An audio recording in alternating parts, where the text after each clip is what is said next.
Hoy, antes de entrar al Nuevo Testamento, hoy vamos a tener que ver algo importante que nos va a preparar para hacer una muy buena y adecuada transición para llegar al Nuevo Testamento. Así que recordemos que el último lugar geográfico en el que quedó el pueblo de Israel fue el monte Sinaí, allí donde Dios les entregó su pacto, los 10 mandamientos. Y después de este evento, ellos prosiguen su camino hacia el norte para llegar a la tierra prometida, a Canaán. Ahora, no podemos detenernos en algunos detalles que son importantes, pero por causa de la incredulidad que la gran mayoría de ellos tenía todavía hacia Dios, todavía tenían en su corazón a Egipto, muchos de ellos. Y debido a esto, el Señor les ha castigado y ellos todavía tienen que andar 40 años en el desierto antes de llegar a la tierra prometida. Un viaje que hubiera podido durar mucho menos, por mucho un año, se volvió 40 años en el desierto. Dios durante esos 40 años les enseñó las consecuencias de no creerle a Dios y también levantó una nueva generación. Los niños que salieron de Egipto crecieron y esa segunda generación es la que va a entrar a la tierra prometida. También durante todo ese tiempo el Señor milagrosamente les dio agua y pan milagroso para su sustento, para su vida. El episodio que vamos a revisar hoy tiene que ver con un momento poco antes de entrar a la tierra prometida. Es decir, ya habían pasado casi 40 años. Y poco antes de entrar a la tierra prometida ocurre un suceso que encontramos en el Antiguo Testamento en el libro de Números. Vamos a ir al libro de Números. Es el cuarto libro desde el principio, Génesis, Éxodo, Levítico, Números. Y nos vamos a ubicar en el capítulo 21. Números, capítulo 21. Como les decía, este episodio que vamos a tratar ahora tiene lugar ya a punto de entrar a conquistar la tierra prometida. Es decir, ya han pasado 40 años después de que Dios les diera los 10 mandamientos en el Sinaí. Vamos entonces a Números capítulo 21.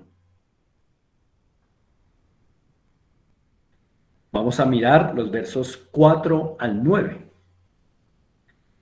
Voy a leerlo a favor de ustedes. En unos instantes, nuestro hermano y amigo Ricardo nos va a colocar ahí también la Biblia. Y mientras tanto, nosotros vamos ubicándonos en nuestras Biblias. Números capítulo 21, versos 4 al 9. Vamos a irlo leyendo, voy a leerlo a favor de ustedes y ustedes allí muy atentos siguen la lectura conmigo. Números 21, del 4 al 9, dice así. Después partieron del monte de Hor, camino del Mar Rojo, para rodear la tierra de Edom, y se desanimó el pueblo por el camino. Recordemos, este episodio sucede cuando ya han pasado 40 años después de que Dios les dio los 10 mandamientos y están a punto de entrar a la tierra prometida. Verso 5. Y habló el pueblo contra Dios y contra Moisés.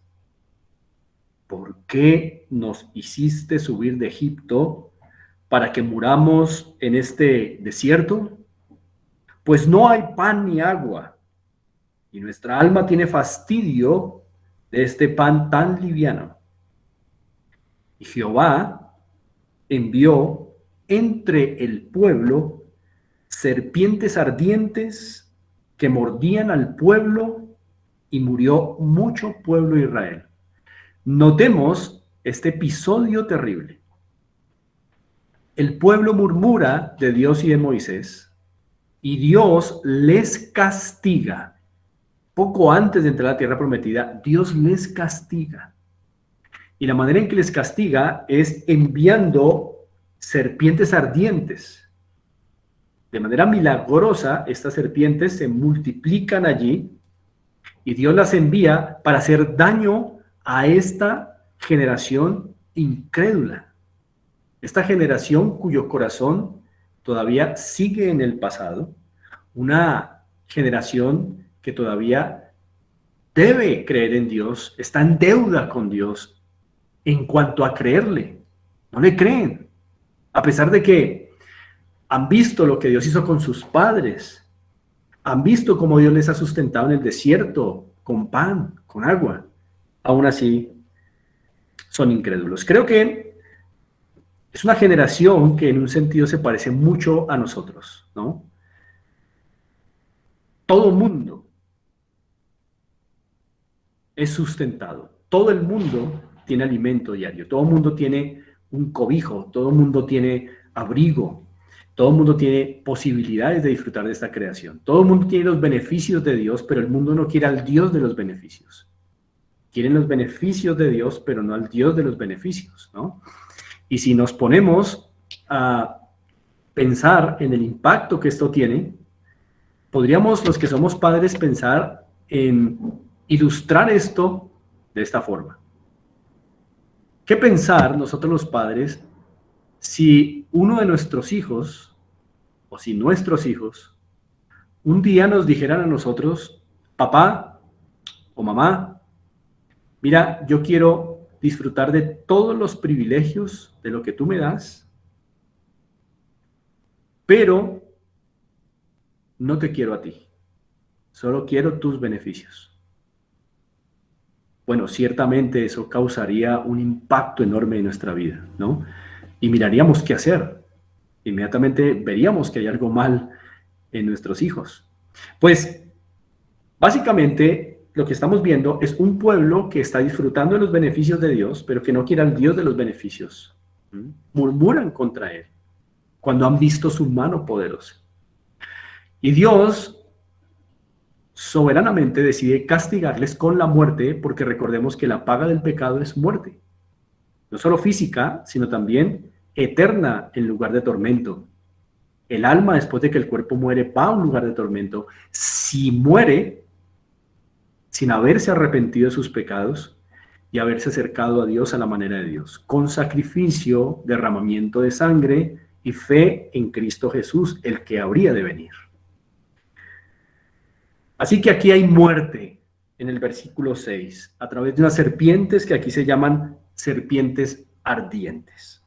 Mordían al pueblo, dice la Biblia que murió mucho pueblo, dice el verso 6. Ahora, miremos la reacción del pueblo frente a este castigo tan terrible. Versículo 7. Dice aquí el versículo 7. Entonces el pueblo vino a Moisés y dijo, hemos pecado por haber hablado contra Jehová y contra ti. Ruega a Jehová que quite de nosotros estas serpientes. Y Moisés, ¿qué hizo? Oró por el pueblo. Intercedió ante Dios por un pueblo que merecía lo que estaba pasando, porque la paga del pecado, la consecuencia del pecado es muerte. Ahora, en el versículo 8, hay una respuesta de Dios a la intercesión o a la oración de Moisés. Dice el Señor en el versículo 8, y Jehová dijo a Moisés, hazte una serpiente ardiente y ponla sobre una asta, y cualquiera que fuere mordido y mirare a ella, vivirá. Y mirare a ella, vivirá. Parece un poco extraña esta solución que Dios está proveyendo, pero la solución es la que Dios da, no es la que el hombre se inventa. Recordemos que jamás Dios ha aceptado las soluciones del pecado que propone el hombre. Jamás. El hombre acepta las soluciones que el Señor le ha provisto. Y aquí podemos ver que frente a la muerte, Dios le manda a Moisés a hacer una serpiente de esas mismas que los están mordiendo, un modelo en bronce, y colgarla en un asta, más particularmente en una cruz. Así que ahí vamos a poder ver una imagen que nos ilustra cómo podría haber sido esto. Ahí ustedes pueden ver en esa imagen cómo esa figura, esa ilustración de Moisés tiene en su mano esa cruz. Y en esa cruz hay colgada una serpiente, un modelo de serpiente de bronce. Y la sanidad para todo ese pueblo que está muriendo es no tocar la cruz, no tocar la serpiente, no esforzarse para llegar a a esa cruz, a esa asta, a esa serpiente de bronce. No, no, no, no, no, esa no es la solución. La solución es mirar. Noten el verso 8 al final. Y cualquiera que fuere mordido, dice Dios, y mirare a ella, vivirá. Miraré. Ahora, hay una implicación aquí. Estos hombres están siendo mordidos por estas serpientes. Muy probablemente, estos hombres se habrían hinchado, su sistema nervioso se habría paralizado y muy probablemente no podían moverse, no podían dirigirse al asta y a la serpiente de bronce. Es decir, este juicio de esta mordedura de serpientes dejó incapacitado a estos pecadores para poder hacer algo por ellos mismos. Y por eso la solución es no esforzarse, no correr, sino mirar, lo cual implicaba un acto de fe. El mirar implica un acto de fe. Es mirar a la cruz, mirar a esta serpiente enjuiciada en la cruz, y Dios promete, vivirá. El que mire, vivirá. Así que este mirar es un sinónimo de fe. El que mire y crea en esta solución, allí en la cruz, vivirá. Y esto es supremamente importante porque una vez más nos enfatiza que el hombre no puede salvarse a sí mismo. Esto es muy ilustrativo de cómo opera el pecado, así como el veneno de estas serpientes. El pecado en usted y en mí, así como en estas personas de ese entonces, incapacita al hombre para esforzarse y lograr el cielo, lograr una vida con Dios eternamente. No podemos. El pecado con el que venimos desde el vientre de nuestras madres, por ser descendientes de Adán, nos incapacita para hacer algo bueno. Todo lo bueno que humanamente hacemos, en el estándar de Dios, es pecado, es asqueroso, es sucio. Porque recordemos el estándar de Dios. El estándar de Dios es una ley que debe ser cumplida perfectamente. Es decir, ni un solo mandamiento violado, ni una sola vez en la vida, ni externa ni internamente. Entonces, solo alguien que pueda cumplir ese estándar puede ser perfecto. De resto, pecado. Y como consecuencia, muerte. Entonces, todo hombre, ustedes también allí del otro lado de esta pantalla, yo, esta gente, somos pecadores desde antes de nacer. Merecemos la muerte. Y precisamente este episodio nos muestra que así como el veneno de estas serpientes ha incapacitado al hombre para hacer algo por sí mismo, el pecado ha hecho en ustedes y en mí esto mismo. No podemos buscar nuestra propia salvación. Por más que nos esforcemos, por más bueno que nos creamos, no podemos hacerlo. Fallamos. Necesitamos que el Señor provea una solución. En este momento, el Señor provee una cruz en donde hay un enjuiciado, una serpiente de bronce, y solo mirar traerá salvación. Hay algo que yo quiero que ustedes noten, y es que en esta historia, aunque hemos visto varias provisiones, como pieles de animal para Adán y Eva, una oveja para Abel, un arca con una sola puerta para Noé y su familia, un carnero para Isaac y para Abraham, un cordero pascual para los primogénitos en Egipto, un camino abierto en el agua, en el mar, para el escape de su pueblo, un maná enviado del cielo para la vida del pueblo, agua de la roca milagrosa, y ahora una cruz con un enjuiciado allí. aunque son diferentes figuras y formas, realmente todas nos hablan de una sola provisión. Todo ello nos habla de lo que Cristo Jesús vendría a hacer. Todo esto. Todo nos habla de Cristo. Cristo sería un pan del cielo, sería agua de la roca para la vida, sería un camino en medio de la muerte. Cristo sería el Cordero. Cristo sería también el enjuiciado en una cruz. Todo esto nos está hablando del mismo. Es impresionante cómo esta historia es tan perfecta. Y espero que ustedes también allí puedan apreciar este plan tan perfecto que Dios tiene. Así que a lo largo de esta historia, a pesar de que hemos visto distintos tipos de provisión, pieles, corderos, carneros, un arca con una puerta, el cordero pascual, camino en medio de las aguas, pan del cielo, agua de la roca, y ahora un modelo de serpiente en bronce crucificada. Todas estas figuras, estas formas, nos hablan de lo mismo, de Jesucristo. Es lo que Él haría.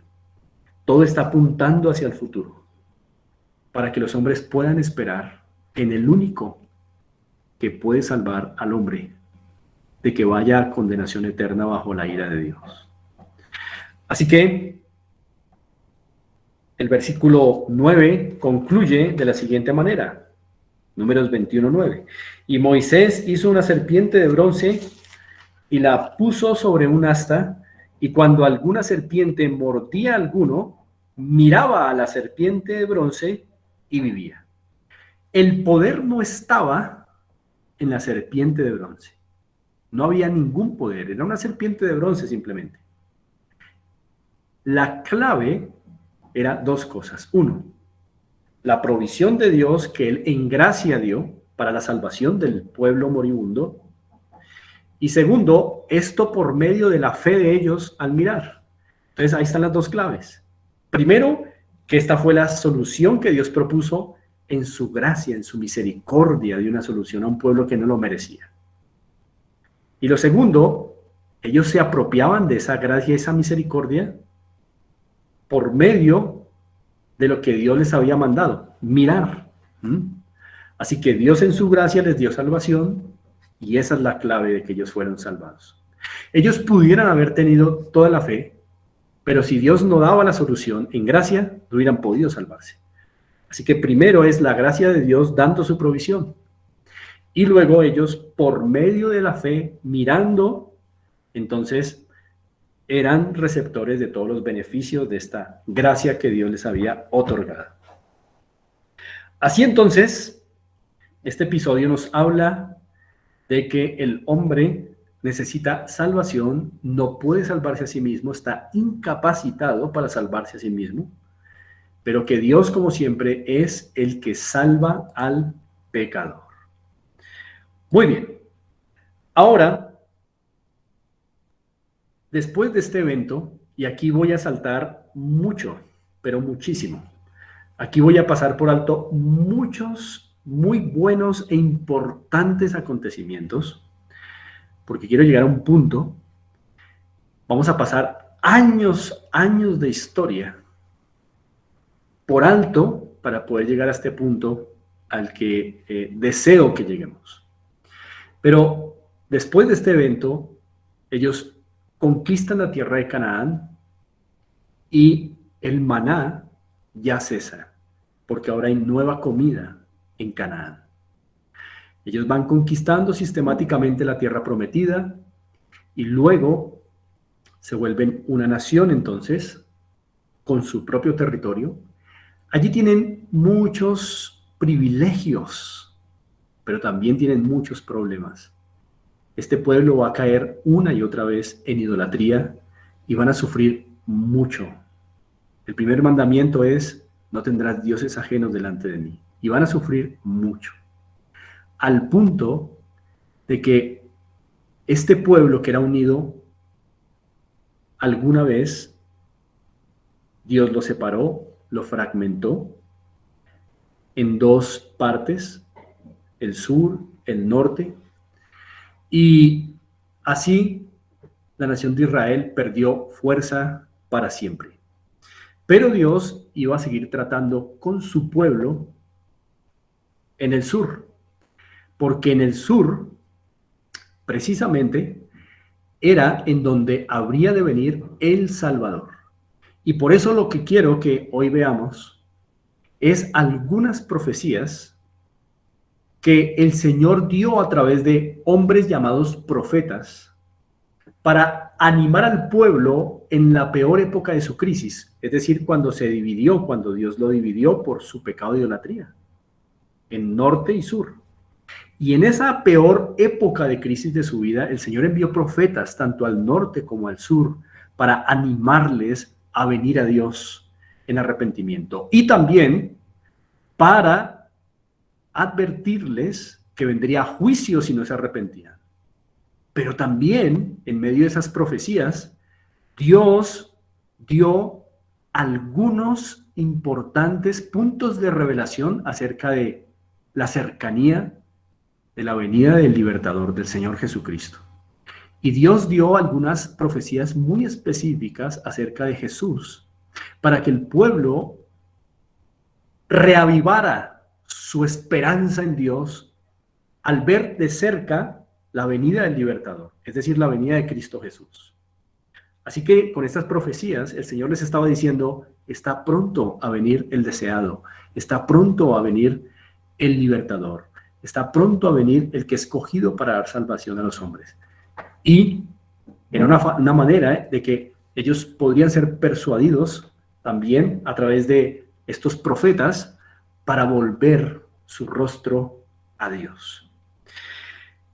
Quiero que miremos entonces algunas de estas profecías. No vamos a poder ver todas, son muchas, pero por lo menos vamos a ver unas 4 o 5 que nos ayudan en esta noche a ver cómo el plan de Dios es uno solo y cómo a través de la historia el Señor va revelando cada vez más información significativa acerca de Cristo Jesús, el Salvador prometido, al cual todos los acontecimientos y las escrituras que estamos viendo apuntan, ¿verdad? Muy bien. Así que vamos a estar mirando algunos pasajes para poder ver algunas de estas profecías. Quiero que vayamos, por favor, a el profeta Isaías. Vamos a ir a Isaías. Está algo después de Salmos, ahí en el Antiguo Testamento. Vamos a ubicarnos en Isaías capítulo 7. Voy a darles un tiempo para que ustedes puedan ubicarse allí. Isaías capítulo 7.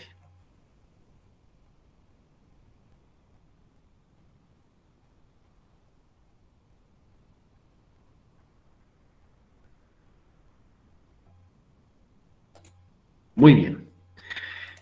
Isaías 7. Vamos a leer primero que todo el versículo 14. Isaías 7, 14.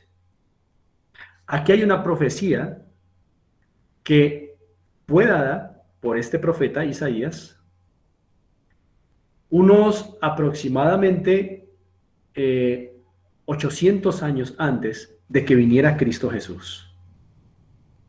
Ahora, lo que hemos visto es que ya el libertador, el Señor Jesucristo, ha sido prometido desde el inicio de la humanidad cuando cayó, ya desde Génesis 3:15.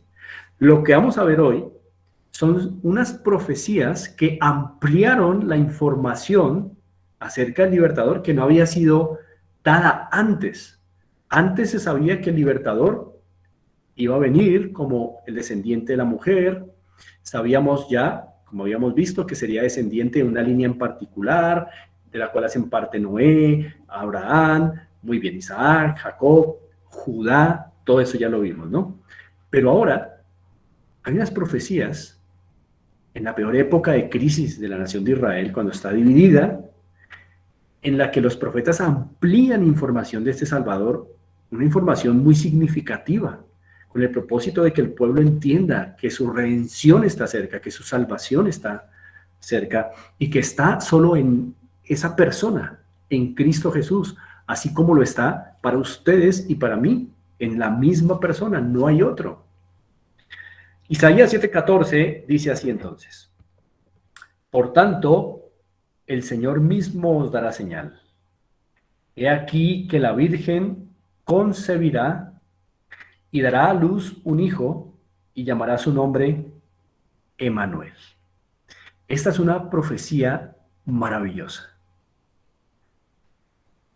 El Espíritu Santo, a través de Isaías, le comunica al pueblo del siglo octavo antes de Cristo que ha de venir este Salvador y que este Salvador vendrá, llegará, y que una señal habrá de su llegada. ¿Cuál señal? El verso 14 la explica. Que la Virgen concebirá. ¿Cómo así? Esa es una señal tremenda. Esto significa que una virgen, es decir, una mujer que jamás ha tenido relaciones sexuales con un hombre, concebirá.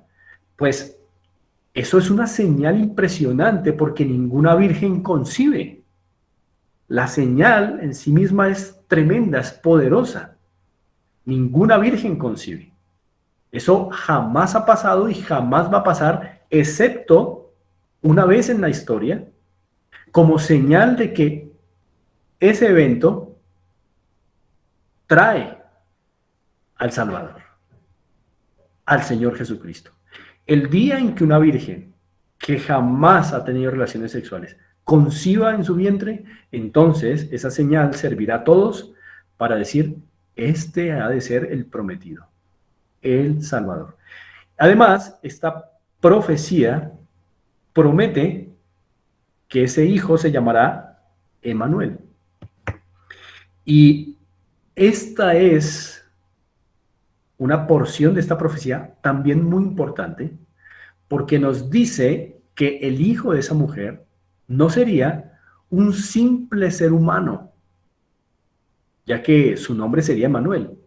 Y la expresión Emmanuel significa Dios con nosotros. Dios con nosotros. Dios entre nosotros. Dios con nosotros. Es decir, que el hijo de esta mujer no sería un simple ser humano, sino que sería no solo humano, sino que también sería divino, sería Dios, el Dios hombre. Hombre 100%, pero también Dios 100%. Emmanuel, Dios entre nosotros, eso es lo que significa Emmanuel. Es decir, que ahí están las dos características de esa persona del Señor Jesucristo que aquí se prometen. Entre nosotros es que sería humano, estaría entre los hombres, pero Dios con nosotros, es decir, entre nosotros, pero siendo Dios. Entre nosotros como humano, pero siendo Dios también. Así que aquí esta profecía nos dice que ese hijo de esta virgen sería 100% Dios, 100% humano. El Dios hombre, entre los hombres. Qué preciosa profecía, ¿verdad? Ahora, miremos una más aquí en Isaías, un poco más adelante. Isaías capítulo 9. Miremos Isaías capítulo 9, versos 6 y 7. Isaías 9, versos 6 y 7 también nos van a hablar de este Salvador, es decir, el Señor Jesucristo. Vamos a mirar. Dice así este pasaje, este verso 6 de Isaías 9. Porque un niño hijo nos es dado. Esto es una profecía, algo que va a ocurrir en el futuro. Y el principado sobre su hombro. Es decir, que este niño nacerá para ser rey. Y se llamará su nombre Admirable. Noten que aquí hay otros nombres, aparte de Manuel, que nos describen el hecho de que él es el Dios hombre. No es simplemente un ser humano. Admirable, consejero, Dios fuerte, noten otra vez. No será un simple ser humano. Dios fuerte, Padre eterno. Estas son cosas que no son de un ser humano. Príncipe de paz. Versículo 7. Lo extenso de su imperio o lo dilatado de su imperio, es decir, que va a ser un rey, y la paz no tendrán límite sobre el trono de David, va a ser un descendiente del rey David, y sobre su reino, disponiéndolo y confirmándolo en juicio y en justicia desde ahora y para siempre. El celo de Jehová de los ejércitos hará esto. Esta profecía entonces preanuncia que el Señor Jesucristo va a ser Dios y hombre, y que va a ser rey también, y que un día su imperio no va a tener límites, es decir, no va a haber ningún otro rey que se le oponga, va a haber un tiempo para siempre en el que él será rey. Es un tiempo que hoy en pleno 2021 todavía estamos a la espera de que suceda, pero está prometido. Dios cumple todo lo que promete. ¿Mm? Y aunque ya vino este precioso Salvador para nosotros, todavía está pendiente que venga para tener ese imperio universal. Así que, mientras ustedes y yo tengamos vida, podemos depositar nuestra confianza y debemos depositar nuestra confianza en Él, en este Salvador. Y aquí hay una preciosa profecía sumada a la anterior que nos habla en unos términos impresionantes de esa vida del Señor Jesucristo y su obra para salvar.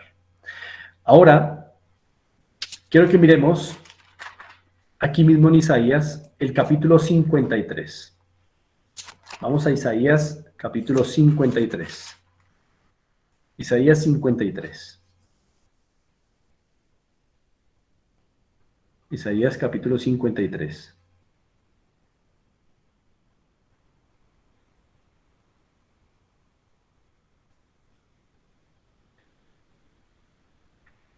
Espero que ya estemos allí.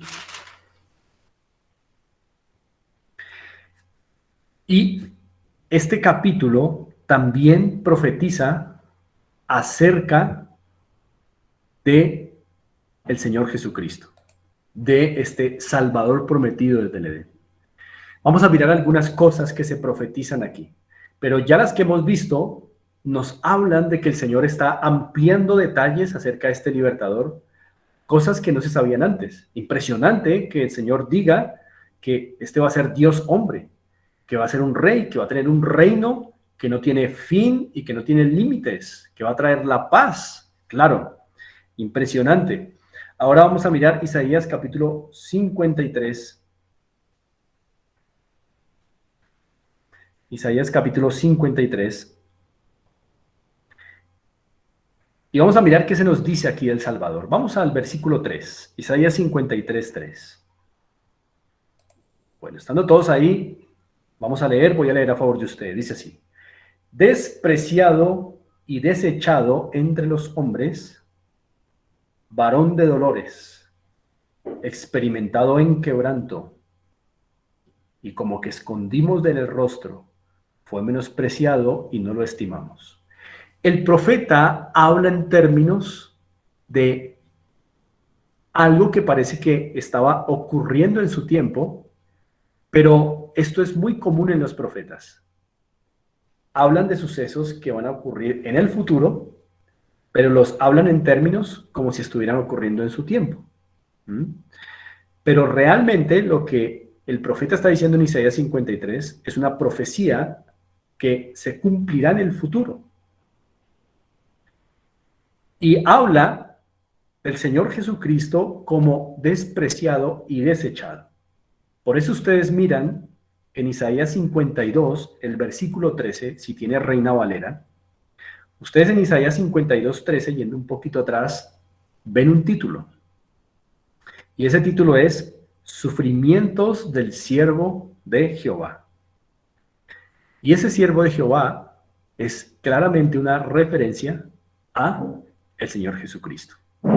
Y por eso todos estos versículos van a hablar de Él. Yo estoy escogiendo algunos para que veamos la magnitud y la hermosura, en resumen, de estas profecías acerca de Cristo Jesús. Recordemos que las dio Dios a través de profetas en una de las peores crisis que ellos vivieron, en su tiempo por haber pecado con idolatría. Ahora miremos el verso 4 de Isaías 53. Dice así: ciertamente llevó Él nuestras enfermedades y sufrió nuestros dolores, y nosotros le tuvimos por azotado, por herido de Dios y abatido. En este verso 4 hay mucha información, y no nos podemos ahora detener en ella tristemente, pero hay información muy importante acerca del Salvador, del Señor Jesucristo aquí. Dice que Él va a venir a llevar todos nuestros dolores y enfermedades. Esa es una manera en que el profeta dice que Él va a venir a solucionar nuestro peor problema. No es un cáncer, no es el COVID, no es una gripa. El peor problema del ser humano es que desde el vientre de su madre es enemigo de Dios por ser descendiente de Adán, es pecador, nacerá y crecerá con la inclinación de pecar, y Dios tiene bajo juicio a cada ser humano. La única manera de escapar de este juicio ya lo hemos visto, creyendo en este Salvador. Pero Él viene a llevar esas enfermedades, esos dolores, que son una manera de decir que viene a solucionar el problema más horrendo del ser humano, que no son las enfermedades físicas, sino el pecado en el alma, y que afecta al cuerpo también. Por eso las enfermedades, todas sin excepción, son consecuencia del pecado. Si no hubiera pecado, no habría enfermedades. Pero esa es una manera de decir que Él viene a solucionar la raíz del problema. No viene a dar sanidad, sino viene a dar salvación, y con la salvación a la final va a haber sanidad, ¿no? Ahora, noten ustedes al final del verso 4 que se dice que Él ha sido herido de Dios. Eso quiere decir que cuando Él venga, va a ser herido, pero herido de Dios. Notemos eso en el verso 5 también. Dice: mas Él herido fue por nuestras rebeliones o pecados. Así que Él iba a venir con una misión particular de sufrir por los pecadores, de morir por los pecadores. Es lo que hemos estado enfatizando todo este tiempo. Ese cordero que está muriendo por los pecadores. Esas pieles que fueron arrancadas de una víctima que sufrió cruelmente para cubrir al pecador. Ese cordero pascual, cuya sangre fue derramada en los postes y en el dintel de las casas egipcias, es decir, del pueblo de Israel viviendo en Egipto. Y es precisamente lo que esta profecía nos está diciendo. Él va a ser herido, pero herido de Dios. Y esto nos ayuda a ustedes y a mí a recordar un hecho importante desde el Edén. Cuando Dios perdonó a Adán y Eva, lo hizo hiriendo Él mismo, Dios, no Adán, no Eva, Dios mismo en su provisión, matando animales inocentes para cubrirles a ellos con esas pieles. Y esto entonces indica que eso va a pasar más adelante con el Salvador. Va a ser Dios mismo quien lo entregue y quien lo hiera en sus términos para que tal sacrificio sea el adecuado para salvar a los pecadores. Así que esto es muy importante tenerlo en cuenta. Esto no es algo que va a pasar y que va a tomar desapercibido a Dios, sino que es el plan de Dios. Es el plan de Dios. Va a ser herido por Dios mismo. Él sabe lo que está haciendo. Por amor a hombres caídos en pecado. Sigamos leyendo el verso 5. Mas el herido fue por nuestras rebeliones, molido por nuestros pecados, y el castigo de nuestra paz fue sobre él. Es decir, para que los pecadores tengan paz, el precio lo ha de llevar él, Jesucristo. Y por su llaga fuimos nosotros curados. En términos presentes, una profecía futura de que por la herida de Cristo, pecadores serían curados de su problema de raíz, el pecado. Verso 6. Todos nosotros nos descarriamos como ovejas, cada cual se apartó por su camino. Esto habla de el pecado de los hombres, por el cual o por los cuales ese libertador, Cristo Jesús, venía a morir, en representación y en sustitución. Sigue diciendo el verso 6, mas Jehová cargó en él el pecado de todos nosotros. Es decir, que en ese Salvador, en el Señor Jesucristo, iban a estar cargados los pecados del pueblo de Dios, de pecadores que merecen morir. Verso 7. Angustiado él y afligido. Recordemos que se está hablando del Salvador. Angustiado él y afligido, no abrió su boca. Como cordero, aquí se le compara a un cordero. Y es precisamente lo que hemos estado viendo durante todas estas lecciones. El Señor ha escogido a este animal por excelencia para representar lo que haría el Señor Jesucristo cuando viniera. Por eso recordemos que en el arca, el Señor exigió que de todo animal, el macho y la hembra entraran. Pero de estos animales limpios, incluidas las ovejas, 7 parejas. Es el animal que más debe multiplicarse porque es el animal que Dios ha escogido para representar al Señor Jesucristo en su inocencia y en su sacrificio. Y aquí se le compara como un cordero. Angustiado él y afligido, no abrió su boca. Como cordero fue llevado al matadero. Como oveja delante de sus trasquiladores, enmudeció y no abrió su boca. Verso 8. Por cárcel y por juicio fue quitado. Y su generación, ¿quién la contará? Porque fue cortado de la tierra de los vivientes y por la rebelión de mi pueblo fue herido. Una vez más se enfatiza que este Salvador va a ser herido no por sí, no por él, sino por causa del pecado de otros, de pecados ajenos, no de él. Él es Dios, o él sería Dios, hombre, perfecto. Verso 9. Y se dispuso con los impíos su sepultura, mas con los ricos fue en su muerte, aunque nunca hizo maldad, ni hubo engaño en su boca. Es decir, que este Salvador entregaría su vida de una manera que sería ignominiosa, vil a los ojos de los hombres. Moriría entre pecadores. Sería tratado de un ruin malvado. Pero, dice aquí, no por él, porque él nunca hizo maldad, ni hubo engaño en su boca. Es decir, iba a morir, pero no por lo que él merecía, sino por lo que otros merecen. Espero que en estas lecciones, si ustedes, algunos, no habían creído en Cristo, pueden depositar su fe en Él, porque Él es el Cordero que puede quitar tu pecado, solo este. Y así entonces el verso 10 dice, con todo eso Jehová quiso quebrantarlo, noten esto, con todo eso, es decir, a pesar de que no pecaría, a pesar de que sería perfecto en sus días en la tierra, con todo eso Jehová quiso quebrantarlo, porque era parte de un plan.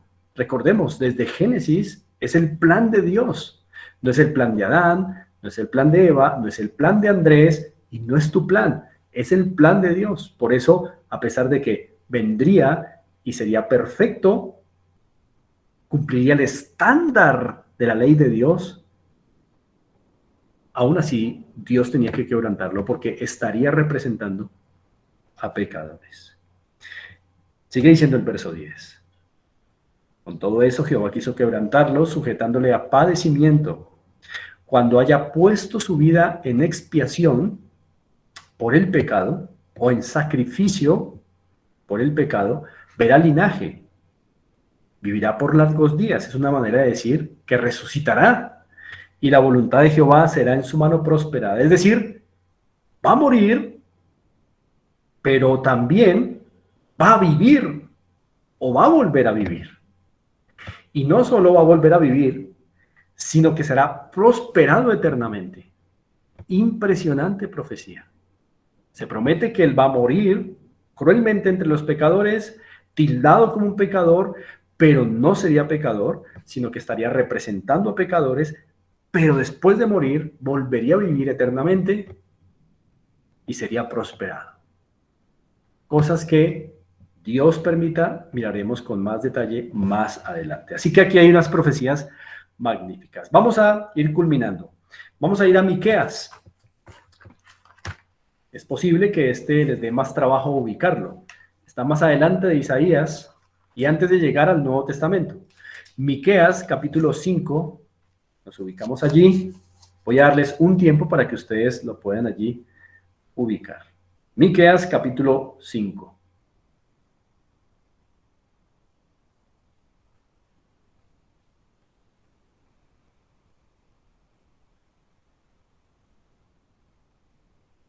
Bien, espero que lo hayan podido ubicar. Si no, ahí está en la pantalla. Miqueas, capítulo 5. Vamos a leer el verso 2. Hay otra profecía de otro profeta acerca del libertador. Miqueas capítulo 5, versículo 2.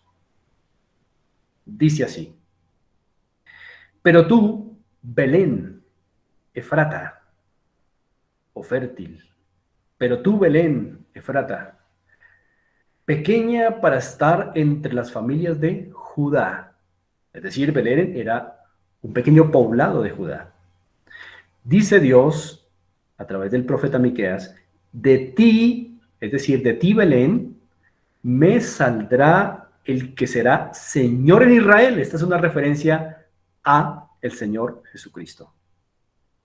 Y sus salidas son desde el principio, desde los días de la eternidad. Impresionante profecía. Varias cosas se nos dicen aquí acerca de este libertador. Primero, que nacería en Belén. Entonces ya sabemos, ahora sabemos en dónde va a nacer este libertador. O las personas de este tiempo ya con esta profecía sabían dónde iban a ser el libertador. En un lugar llamado Belén, de Judá. Segundo, se dice que el que nacería en Belén de Judá sería Señor en Israel. Es decir, nacería como un ser humano, pero es el Señor de este pueblo Israel. Y tercero, sus salidas son desde el principio, desde los días de la eternidad. Es decir, aunque nacería como un ser humano, él ya existía desde la eternidad. Es impresionante. Esta profecía también está diciendo, van a ser como un ser humano, pero realmente ahí no es el comienzo de su vida. Desde la eternidad ya existe. Es Dios hecho hombre. Otra vez se enfatiza, Dios hombre. No es un simple ser humano, sino Dios hombre. Y nacería este Dios hombre en Belén. Profecías magníficas acerca de nuestro libertador. Vamos a Salmos, vamos atrás en el Nuevo Testamento, vamos al Salmo 22. Salmo capítulo 22.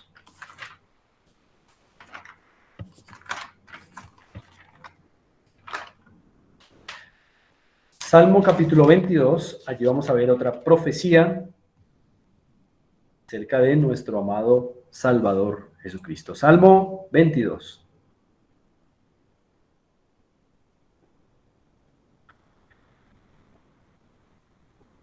Voy a darles un momento para que ustedes puedan ubicarlo.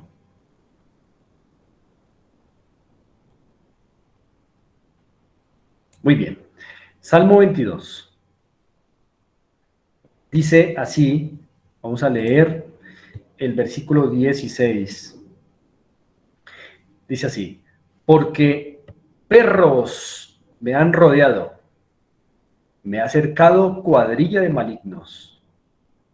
Horadaron o hicieron agujero en mis manos y en mis pies.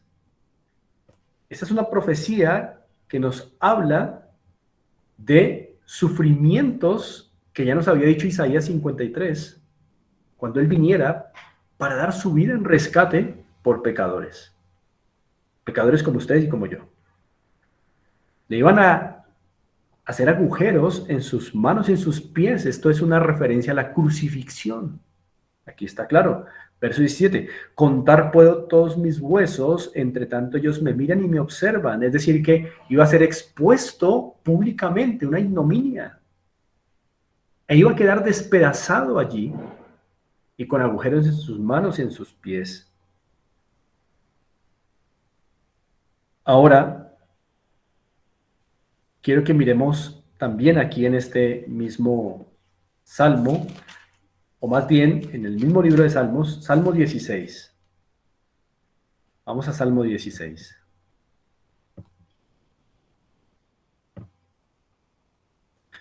Vamos a mirar Salmo 16 y miramos versículos 9 al 11.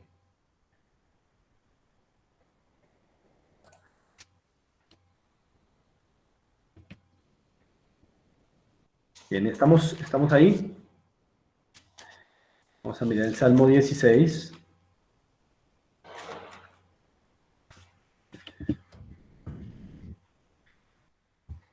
Y vamos a leer, por favor, del Salmo 16, versos 9 en adelante. Ya creo que lo tienen ustedes también en su presentación. Dice así: se alegró por tanto mi corazón y se gozó mi alma. Mi carne también reposará confiadamente. Esta es una porción que en el Nuevo Testamento se dice que se refiere a Cristo. Sobre todo lo que viene aquí a continuación. Verso 10. Porque no dejarás mi alma en el Seol, ni permitirás que tu santo vea corrupción. Esto se refiere a la muerte del Salvador. Y se afirma que cuando Él muera, no verá corrupción, es decir, no se pudrirá, por decirlo en términos coloquiales, como se pudren los seres humanos, o como nos pudrimos los seres humanos al fallecer. Él no. Antes, dice el verso 11, me mostrará la senda de la vida, es decir, resucitará. No se quedará en la tumba. En tu presencia y plenitud de gozo, delicias a tu diestra para siempre, es decir, estará a la diestra de Dios, es decir, resucitará y ascenderá y estará a la diestra de Dios. Impresionante. Eso es lo que en este momento es una realidad. Cristo resucitado y está a la diestra de Dios. Y todo esto fue dicho muchos años antes de que viniera el Salvador para animar al pueblo de entonces a que reavivaran su confianza en el Señor y vinieran en arrepentimiento a Él. Y estas profecías también nos deben servir a ustedes y a mí para ver que el Salvador es un tema de toda la vida, desde que el hombre fue hecho hasta el último hombre que exista, toda la historia se tratará de Él. Por eso la historia está dividida en dos, antes de Cristo y después de Cristo. Más allá de Cristo no hay más. Él es el tema más importante de la existencia humana. Por eso nos tomamos este tiempo para estudiar también. Y la última profecía, Malaquías, es decir, el último libro del Antiguo Testamento. El que nos lleva a Mateo, es decir, al primero del Nuevo Testamento. El último libro del Antiguo Testamento, Malaquías.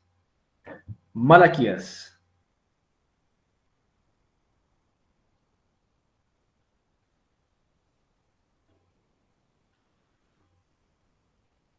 Vamos a leer capítulo 3, verso 1 de Malaquías. Dice así: palabras del Señor. He aquí yo envío mi mensajero. Es una profecía. No se está cumpliendo en el tiempo de Malaquías, pero recuerden lo que les dije. Ellos hablan en una forma en que pareciera que está ocurriendo en su tiempo, pero es para dar seguridad de que ocurrirá en el futuro. Y Dios dice: he aquí yo envío mi mensajero, el cual preparará el camino delante de mí, dice Dios. Es decir, Dios va a aparecerse a su pueblo. Ya vimos, el Señor Jesucristo es Dios hombre, pero Dios mismo dice que va a enviar un mensajero antes de que Él se aparezca en medio de su pueblo. Volvamos a leerlo. He aquí, dice Dios, yo envío mi mensajero, el cual preparará el camino delante de mí. Y vendrá súbitamente a su pueblo, a su templo, perdón, el Señor a quien vosotros buscáis. Y el mensajero o el ángel del pacto a quien deseáis vosotros. He aquí viene, ha dicho Jehová de los ejércitos. Es decir, esta profecía habla de dos cosas importantes. Uno, que Cristo Jesús va a aparecer. Es Dios mismo. Es Dios hablando aquí. Pero que antes de que Él aparezca, otro hombre, un mensajero, un ser humano común y corriente, pero un escogido de Dios, un mensajero de Dios, va a prepararle el camino, ¿cierto? Por eso dice el verso 1, el cual preparará el camino delante de mí. Es decir, el Dios está diciendo, antes de que yo aparezca, va a haber un profeta, un mensajero, que va a preparar al pueblo antes de que yo me manifieste. Esta profecía entonces nos dice que cuando el Salvador esté a punto de revelarse al pueblo, cuando ya haya nacido, haya crecido y esté a punto de revelarse al pueblo, un profeta, un ser humano escogido por Dios, va a haber estado preparando unos meses antes al pueblo para que reciban a este Salvador. Y bueno, si Dios permite, con el cumplimiento de esta profecía de Malaquías 3:1, vamos a comenzar el día de mañana a las 7 de la noche. Bien, ha sido un gusto, un privilegio y un gozo compartir con ustedes el conocimiento más precioso e importante en la existencia humana desde siempre y para siempre. El conocimiento de Cristo Jesús, porque Él es el Salvador.